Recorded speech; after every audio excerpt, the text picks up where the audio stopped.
So I've asked Dr. Ziarnick to introduce himself, give a little bit of his background before he gets into his talk, which has a wonderful title, Starfleet Deferred, Project Orion, and the U.S. Air Force Space Plan in 1962. My name is Brent Ziarnick. I'm a reserve major, but I get to wear my uniform today, so I get to do that because I'm talking about one of my favorite subjects, the early Air Force space program. So yeah, it's called Starfleet Deferred, Project Orion in the 1962 Air Force Space Program. That was entirely a sales gimmick, but it got me up here, so this is good stuff. I'm a space operations officer, so I know a little bit about this stuff, but you all outclass me as far as science and technology understanding, so I'm going to try to be an amateur military historian. Next slide, please. Standard disclaimer, I might very well go off the reservation when I'm talking. If that happens, I am not speaking for the Air Force. The history is pretty solid as near as I can tell, but any opinions are my own. Thanks. Next. All right, just Project Orion in brief. Nuclear pulse propulsion, big spacecraft being propelled into orbit and around in space using nuclear explosions. It was originally funded by ARPA, went from 58 to 65. George Dyson's book, I highly recommend it. I really wish I could have added to it or changed it, but his book is still the best in the business. Next slide. So I hate to say it, but the story really doesn't change. Orion really didn't fly. When I was looking through the classified documents, I didn't find the deck plans to Ascension, which is sort of unfortunate for the the sci-fi channel deal next month. But what I do hope to say or explain a little bit is offer some lessons for today's interstellar folks like yourself when you're trying to sell big space programs to the Air Force. Next slide. All right, let's start in the very beginning. Project Orion was managed by the Air Force Special Weapons Center at Kirtland Air Force Base, New Mexico. And everyone has heard about the engineering side. But there was another lesser known side of the program called space warfare analysis, which was meant to figure out what the military would do with this gigantic spacecraft. And whereas the engineering side had titans of the physics and engineering fields, the Space Warfare Analysis team was 3 guys, 2 captains and a lieutenant, Don Mixon, Fred Gorshboth, and Ron Prater. Very smart, PhDs, all of them in nuclear engineering, but not quite the stature. They got together and they started working on the ideas behind how we would use Orion. Next slide.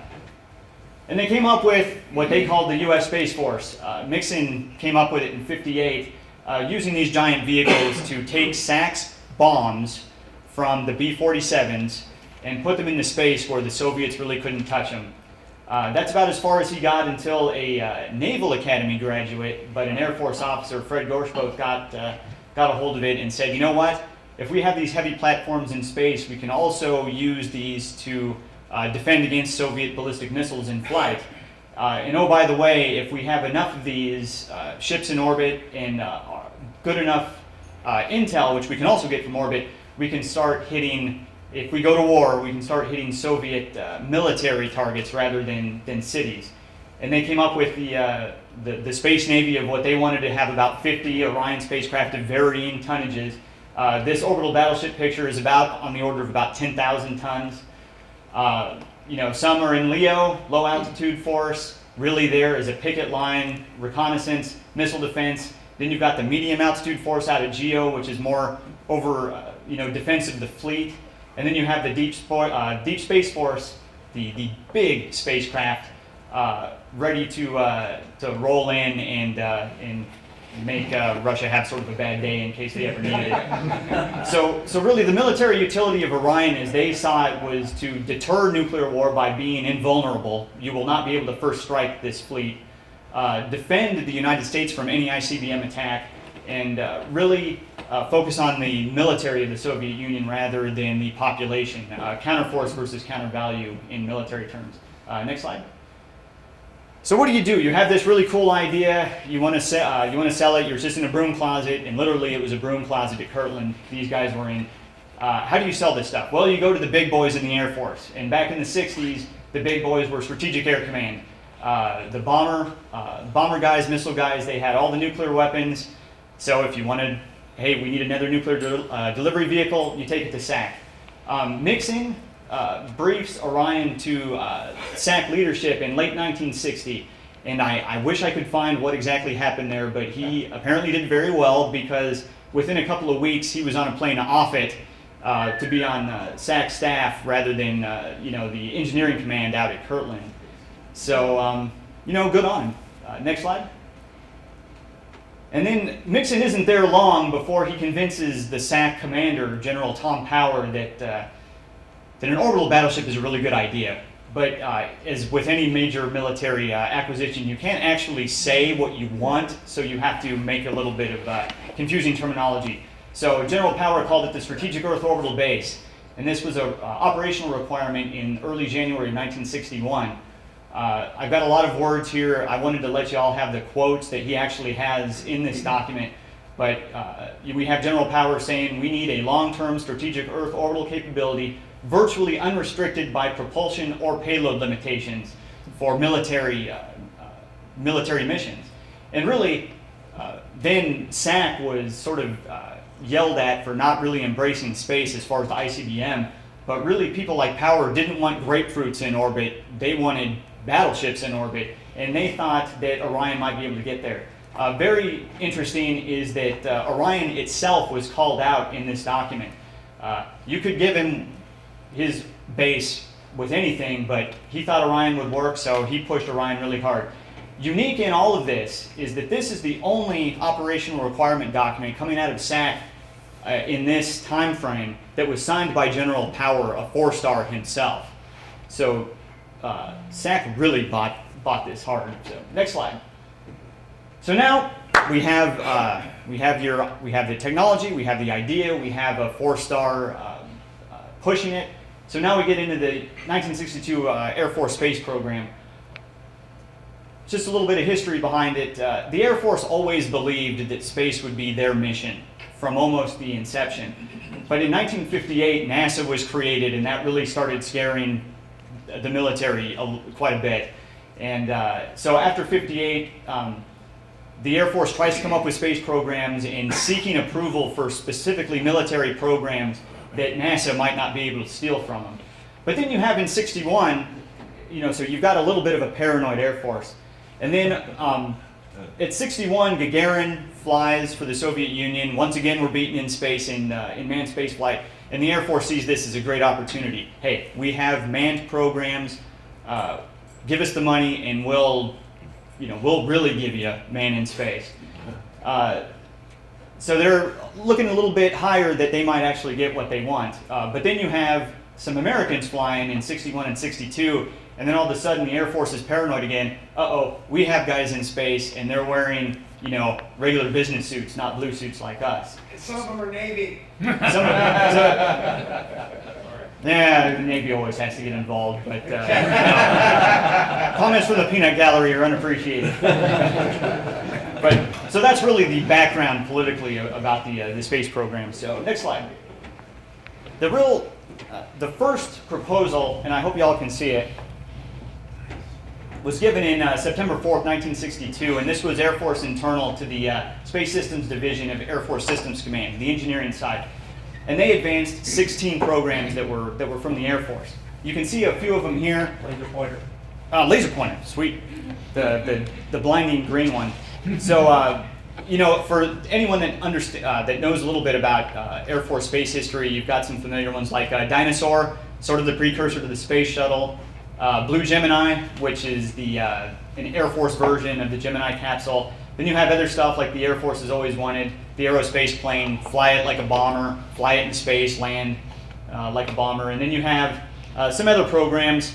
And then really, so you've got the manned strategic stuff up here, and then you've got the launch vehicles, Orion, the nuclear thermal rocket, and the large solid booster, all coming together.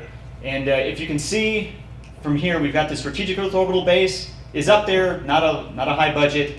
And then you have the Orion propulsion side right here. And in the first proposal, you've got about $656 million out of just about $10 billion in Orion. It's up there. It's about 6% or maybe 7% of the total budget, but not all that big. So next slide. But then when it bounces around this proposal into Air Force headquarters, You've got a lot of enthusiastic Air Force officers. A lot of them are SAC graduates. And SAC really pushes the Strategic Earth Orbital Base, or the Orion battleship. And you'll see what the result was a little bit later. But you've got Air Force officers very enthusiastic. Some of the civilians are worried that a lot of these programs were very technically aggressive, probably not doable, but if anything, extremely expensive. But you bounce it around a little bit, next slide. And then you've got what will become the sixth proposal, a couple of weeks later. This is from the military dominated Air Force Requirements Panel to the more civilian Scientific Advisory Board. And the big issue is that the total budget goes down by about $1 billion. But then you've got the Strategic Earth Orbital Base is pushed by a lot to about 600 million. And the Orion propulsion budget stays about the same. So now you've got a 14% budget for Orion being pressed to the Scientific Advisory Board. Everything's looking pretty good. Next slide. So it goes through the Scientific Advisory Board and gets sent to a person that everyone in the Air Force knows, General Curtis LeMay, who is at this point Chief of Staff. Interesting thing about LeMay is that he's the first commander of Strategic Air Command. He picks General Power as his hand-picked successor. So when General Power really wants something, Kurt LeMay will listen. And by way of a little bit of proof, a letter from LeMay to Power when he was Vice Chief of Staff, just a couple of months before this program comes up, it says, "Dear Tommy, I share your views regarding the potential of Orion. The present effort to augment the program that he's pushing has my full support." So, next slide. Chief of Staff pushes the new plan, which is the seventh proposal, 1 November 1962. Strat base, the battleship gets about another $120 million, and it almost tied with the military orbital demonstration system for the top priority, the top funded priority for the Air Force Manned program, which is really a huge deal. And then again, the budget goes down a little bit. The nuclear thermal rockets cut a bit, the large solid boosters cut a bit. Orion stays the same. So you've got the battleship is pretty much the top manned strategic program. You've still got half of the money the Air Force wants to go to Orion propulsion development. And then you get a budget here that's about 20% of everything the Air Force wanted to spend would have been spent on the Orion program, which I don't think anyone actually ever saw until I just sort of stumbled across this in some documents that've just been rotting in Maxwell Air Force Base for a while. But really, really interesting stuff. But what do we know? We know that Orion didn't happen. So next slide. The reaction to Curtis LeMay's proposal is not good from an Orion perspective. Curtis LeMay is the top general in the Air Force, the highest uniformed officer we've got. His boss, the civilian secretary of the Air Force, was a huge fan of military requirements. He wanted the Air Force to get what they think they needed. But he did not think that this proposal was going to be able to survive the Department of Defense. At this point, the Department of Defense is led by Robert McNamara. And, like the good time-honored military tradition, blame McNamara, right? So I haven't been able to find anything specifically related to, from McNamara about Orion, but this statement that he made to the Senate Armed Services Committee on 19 February, just a couple of months after this proposal, he said, "The prospect that remarkable new weapons can provide a sudden change in the margin of superiority between the United States and the Soviet Union is not, in my judgment, likely." So if he knew about Orion, he would probably have been underwhelmed by its potential capability.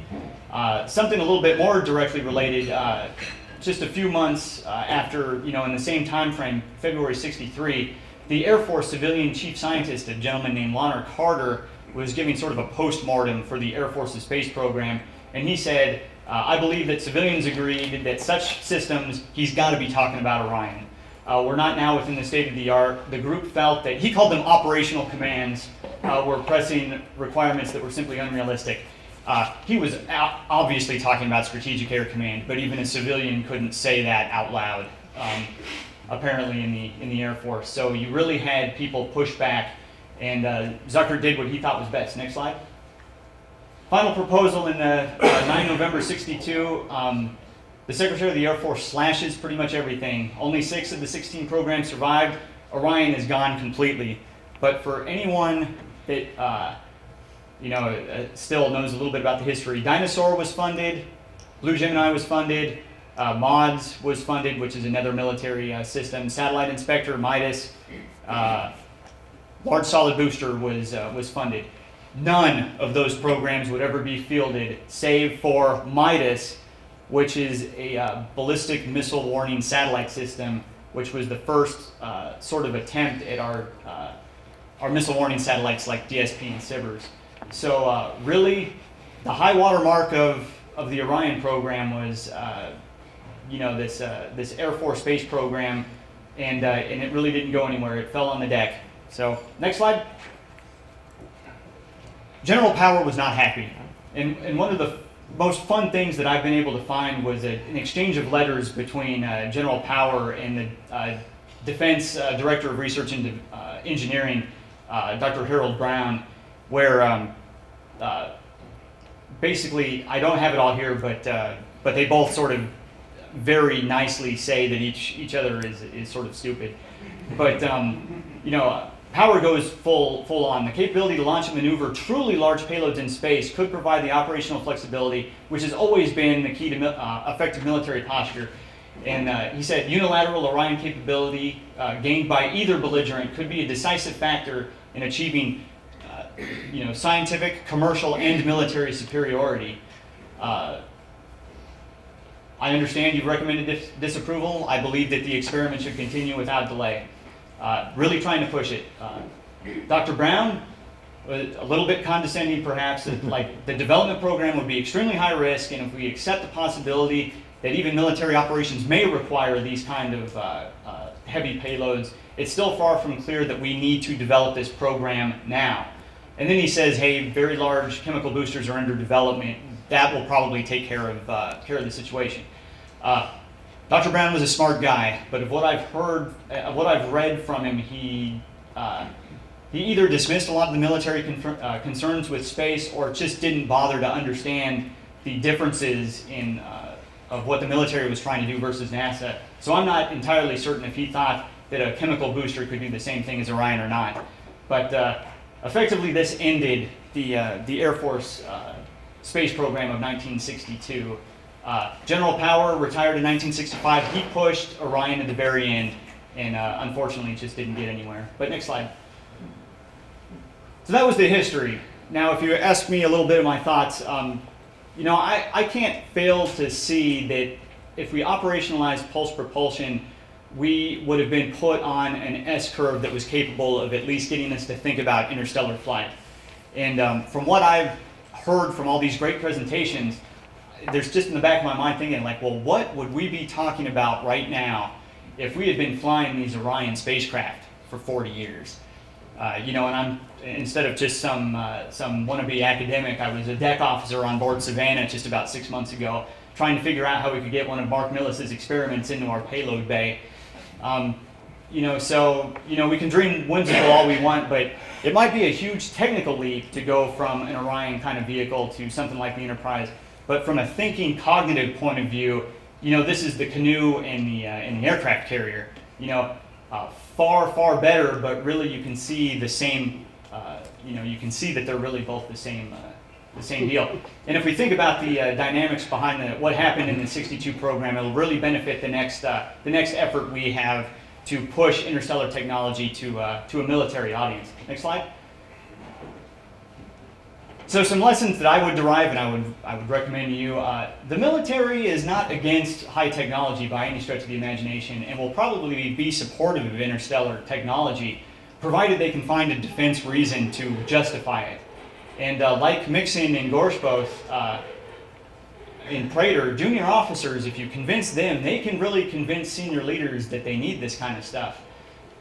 So that's one. Keep the military, the poor guys, in your thoughts a little bit. And then revolutionary versus evolutionary technology. People that are here to fight, that need to fly, fight, and win. If you can give them something better that's a huge leap in technology, they're like, hey, I'll buy it. You know, operational guys really like revolutionary technology because it allows revolutionary operations. But when you talk to other people that are more concerned about budget, you know, maybe efficiency rather than effectiveness, they're more interested in maybe evolutionary technology and think that revolutionary tech is expensive and not very useful. So really combine the two by trying to get the operational guys on your side, and then communicating very well that you know what you're talking about for the budget hawks. And the giggle factor on Orion was extremely high, I'm certain. So we just need to deal with that. And something that doesn't sound good, but I think we have to at least admit to, is that interstellar development, any technology, will probably be decided upon for concerns other than pure science, and that would be political, economics, international relations issues, defense issues. So if you want something that looks like that, and you want the Air Force to pay for it, you sort of have to make sure that it can do something with problems such as that. Not that I'm picking on North Korea, that was just the first picture I found. Next slide. So I called my presentation Starfleet Deferred rather than Starfleet Denied. Why is that? Well, if you're going to fight a nuclear war, and God forbid we have to, and you want to deter a nuclear war, Orion is still pretty much the best nuclear warfighting capability that has ever really been developed. So if we get into, God forbid, another hard, nuclear Cold War, Orion might need to come back. Something that would be a little bit more positive, but and a lot less politically worrisome, would be small NPP, nano-energetic pulse propulsion. A lot of work that's been going on really at Navy Research Lab people tend to think that maybe you can get explosives, conventional explosives, that could be 10 to 100 times the destructive, or the explosive power of TNT, and maybe even higher. And if you get to that kind of technology, you can start really using pulse propulsion without having to deal with the nuclear baggage. So even if we started getting this kind of nano-energetic materials, we might be able to start testing rather large-scale nuclear or pulse propulsion vehicles and jump to that S-curve without having to worry about nuclear pulse units. Plus, I just have to say that I got to meet Fred Gorshboth about a couple weeks ago, and I got to interview him pretty lengthy. And if the Air Force remembers Orion, and people like you remember Orion, is technology ever truly dead? So we'll see. Maybe we might need it in the next couple of years. But next slide. That's pretty much all I've got. But I hope that the history was at least somewhat interesting for you. I thought it was really interesting, and this only scratches the surface of some of the stuff that we have out there. But I can report back if y'all are interested. There's still a lot of stuff that needs to be declassified. But with that, I think you got time for a couple of questions. Absolutely.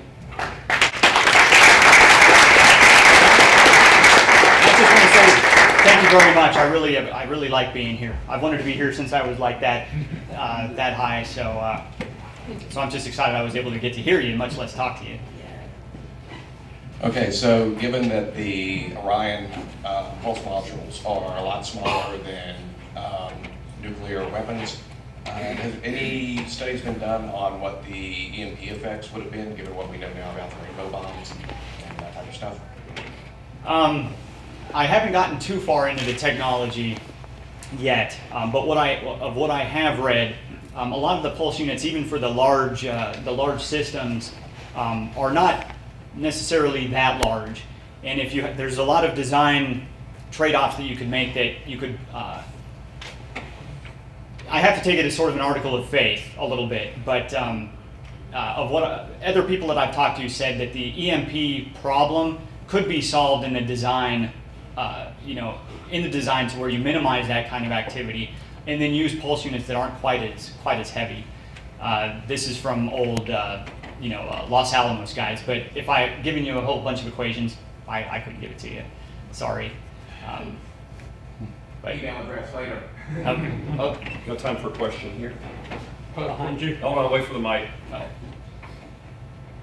One thing I was, let's see if you could comment about the capability of this sort of vehicle, which you've been talking about near Earth space, with that same vehicle to be able to take you to missions out to Saturn, and the whole manned exploration of the solar system would have advanced very fast with that technology. Next slide. Thank you for asking, sir. Would you push the right button, please? The next, yeah. I was actually going to say, some people were asking about just how bad these were, but I'm not sure if you can see them, but the battleships that they were looking for at SAC would actually be sort of based off this advanced interplanetary ship design, which is over here. And if you go all the way to the right, and if you go down, let's see, the Earth's surface to the inner satellite of Saturn and return to 300 miles low Earth orbit, the advanced interplanetary ship could have gotten you a payload of 1,300 tons. So, and then it goes to Mars, it's 4,500 tons. Laser pointer, good call. Yeah, right there. So yes, the smaller ships could have taken you to Mars. The bigger ship could have gotten you to Saturn with a decent payload. And for the military, bigger is always better. So I'm sure if we didn't need one cruiser one day, it might have been pretty easy to just, hey, go out there for 6 months, come back, tell us what you see. So of course, then you got to get the minor problems with a system like this. To launch one of these from Earth would have taken a total yield, 800 bombs, a total yield of 9 megatons of explosive material. That's bad. That's bad. But not unheard of, And then again, once again, I'm not really a technical guy, so or at least I haven't learned about it too much. But with a whole bunch of small bombs, if we design them to be clean as possible, does a string of firecrackers ultimately give you a grenade? I don't know, but but we've it's someone else's problem to sell it. I'm just telling you all about the history. But does that answer your question, sir? Awesome. Very good. Thank you very much.